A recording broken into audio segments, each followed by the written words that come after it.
জি, তমা যেমনটা বলছিলেন, আমি আছি এখন আপিল বিভাগের হাইকোর্টের আপিল বিভাগে।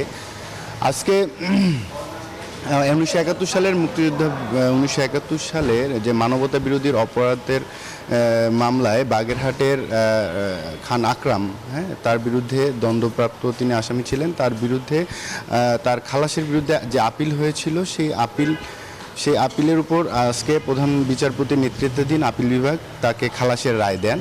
তো সেখানে এবং তাকে দ্রুত খালাসের জন্য চাওয়া হলে দ্রুত খালাসের জন্য তাকে আপিল বিভাগে আবেদন করা হলে সেখানে 1 সপ্তাহ সময়ের কথা বলেন বিচারক।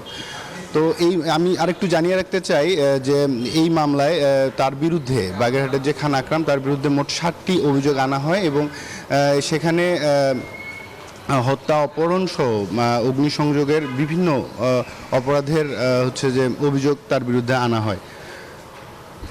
তো এই ছিল এখানে সর্বশেষ তথ্য। তমা। মামুন, ধন্যবাদ আপনাকে।